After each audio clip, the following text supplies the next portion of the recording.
هو بيقول على نفسه مسلم، وهو اصلا عقيدته يعني من اكثر العقائد المنتشره، من رضا وايمان بالديمقراطيه، من نقاره بينكروا سنه الرسول، من علمانيين رافضين اصلا لحاكميه الشرع، كل دول اسمه في البطاقه مسلم، وصفه في البطاقه مسلم، مكتوب كده في خانه الديانه مسلم. فنخروا في الاسلام من داخله، ويطلع واحد يقول لك لا يجوز تكفيرهم اصل دول بيقولوا لا اله الا الله.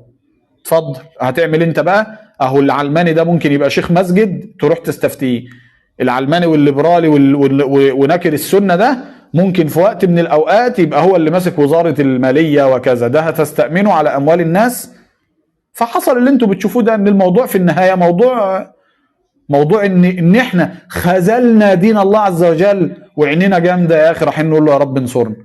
مع ان حيي بن اخطب اليهودي كان عارف ان من يخذل الله يخذل، طالما خذلت دين ربنا عمرك ما هتنتصر. يهودي وعرف اللي بيقولوا احنا مسلمين لسه مش عارفين، عمالين بيخذلوا دين ربنا ويبرروا للشرك والكفر وفساد الاعتقاد ويميعوا عقيده التوحيد ويحاربوا اصلا العقيده الصحيحه بكل ما يملكه من وقت وجهد، والبجحه بيقولوا يا رب انصرنا. طب يا رب انصرك وانت اصلا بتنصر الطاغوت؟ بتنصر الطاغوت. اصل حتى انت لو قلت لا ده في طاغوت معين انا ما بحبوش، السؤال اكبر طاغوت في الارض مين؟ ابليس، صح؟ كفار قريش نفسهم كانوا بيكرهوا ابليس، لكن كان عندهم طاغوت تاني اللي هي الاصنام، تمام؟ عند غيرهم طاغوت تاني اللي هي الشمس، بيعبدوا الشمس. عند غيرهم طاغوت ثالث اللي هو الكهان والمنجمين، كما جاء في تفسير الطاغوت بانه حيي بن اخطب او كعب بن اشرف، لان كانوا يتحاكموا اليهم، صح؟ عند غيرهم كهان من جهينة كانوا يدعوا الغيب، فدول كانوا طواغيت.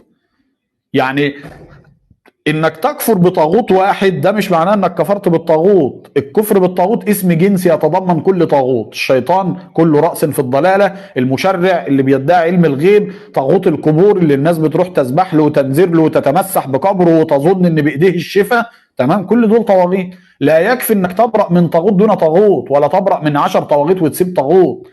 زي بالظبط ما ينفعش تكفر بالاصنام الا صنم، كده انت عابد صنم حتى لو كنت بتكفر ببقيه الاصنام.